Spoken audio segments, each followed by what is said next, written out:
आज हम नींबू और मिर्ची का बहुत ही टेस्टी खट्टा तीखा चटपटा सा अचार बनाकर तैयार करेंगे, जिसे आप पूरी पराठे के साथ इंजॉय कर सकते हो। एकदम आसान सी रेसिपी के साथ ये अचार बनाना बताया है। नमस्ते दोस्तों, स्वागत है आपका शाम रसोई में। तो चलिए शुरू करते हैं बनाना।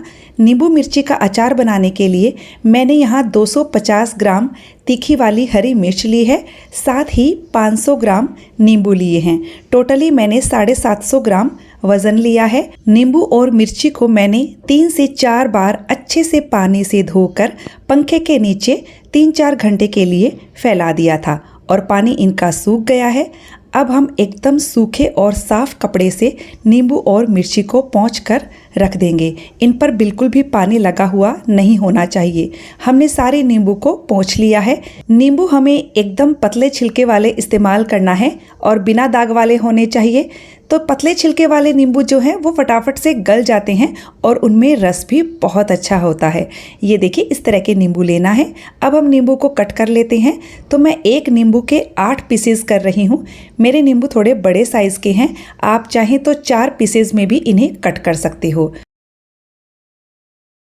नींबू को कट करने के बाद उनके बीज हटा दीजिएगा, ताकि इनके बीज खाते टाइम मुंह में ना आए। और इसी तरह से हम सारे नींबू को काट कर और उनके बीज निकाल कर तैयार कर लेंगे।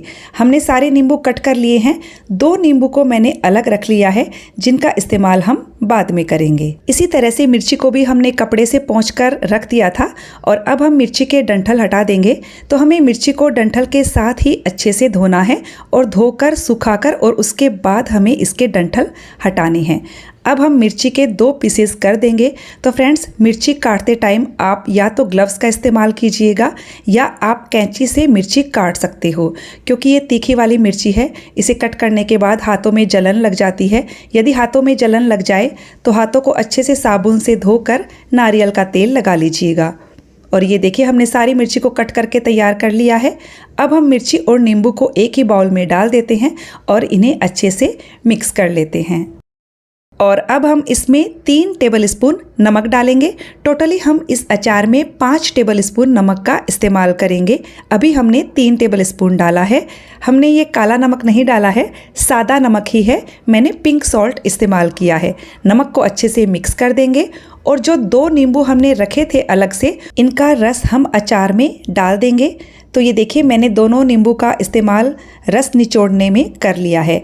अब हम इन नींबू के भी बीज हटाकर और इन्हें काटकर इसी अचार में डाल देंगे।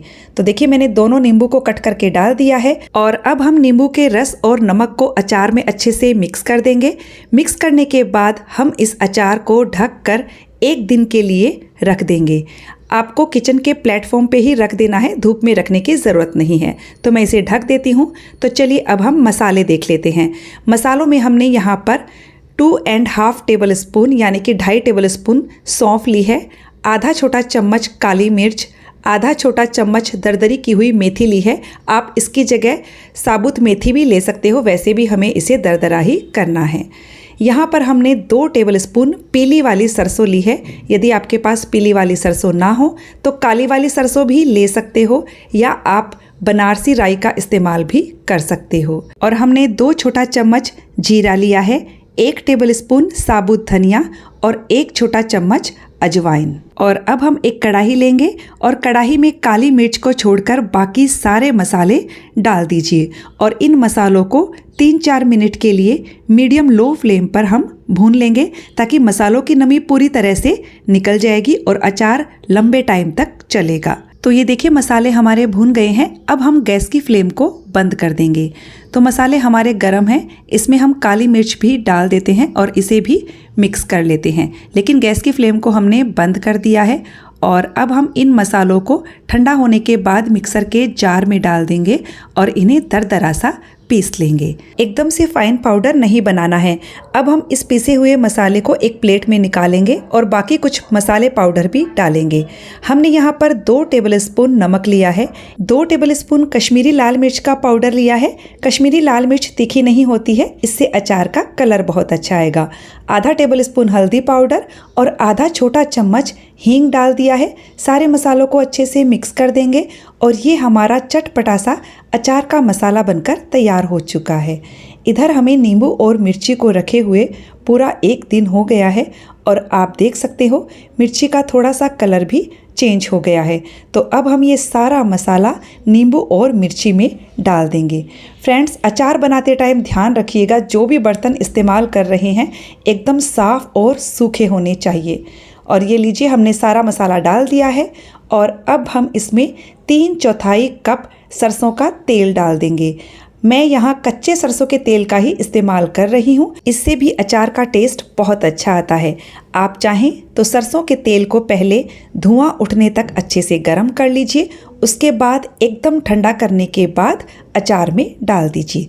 आप दोनों तरह से तेल डाल सकते हो, जैसे भी आपको पसंद हो। तो हमने तेल और मसालों को अच्छे से अचार में मिक्स कर दिया है और ये हमारा नींबू मिर्ची का अचार बनकर तैयार हो चुका है। यदि आप इसे 2 दिन की धूप दिखा देते हैं तो इसकी सेल्फ लाइफ बढ़ जाएगी। तो चलिए अब देख लेते हैं कि अचार को बरनी में कैसे भरना है। तो इसके लिए मैंने प्लेट पर एक कोयले को अच्छे से गैस पर गर्म करके रख दिया है। कोयले को एकदम बढ़िया गर्म कर लिया है। 2 पिंच हींग डाल देंगे। ये देखिए धुआं उठने लगा है। अब हम जिस बरनी में अचार भरेंगे उसे उल्टा करके इस पर रख देंगे। बरनी को पहले मैंने अच्छे से धो लिया था, एकदम इसे बढ़िया से सुखा लिया है, उसके बाद इस्तेमाल करेंगे। तो ये देखिए बढ़िया सी धुएं इसमें लग गई है। इस तरह से धुएं लगाकर आप बरनी में अचार भरेंगे तो आपका अचार लंबे समय तक चलेगा। तो अब हम ये नींबू मिर्ची का अचार बरनी में भर देते हैं और ये देखिए बरनी में यदि ऊपर तक तेल रहता है तो अचार काफ़ी लंबे समय तक चलता है। मैं इसमें 1/4 कप तेल और डाल रही हूँ, यानी कि टोटली मैंने 1 कप तेल का इस्तेमाल किया है। आप तेल अभी ज़्यादा मत डालिएगा क्योंकि जैसे जैसे अचार गलता है तेल अपने आप ही ऊपर आता जाता है। अचार को जब भी लें सूखी चम्मच से लीजिएगा और ये अचार 4 से 5 दिन बाद खाने लायक हो जाएगा। नींबू को गलने में टाइम लगेगा, करीब 14 से 15 दिन लग जाते हैं नींबू को गलने में। स्टार्टिंग में नींबू का छिलका हल्का सा कड़वा लगता है, लेकिन धीरे धीरे ये सेट हो जाता है और अचार खाने में बहुत ही ज़्यादा टेस्टी लगता है। तो फ्रेंड्स, अचार बनाते टाइम ध्यान रखिएगा सारे बर्तन एकदम सूखे इस्तेमाल कीजिएगा। जिस बरनी में भर रहे हैं वह भी एकदम सूखी होनी चाहिए। अचार में तेल ऊपर तक रहेगा तो अचार आपका साल भर ही खराब नहीं होगा। तो फ्रेंड्स, रेसिपी कैसे लगी कमेंट करके ज़रूर बताइएगा। तब तक मिलते हैं अगले वीडियो में एक नई रेसिपी के साथ।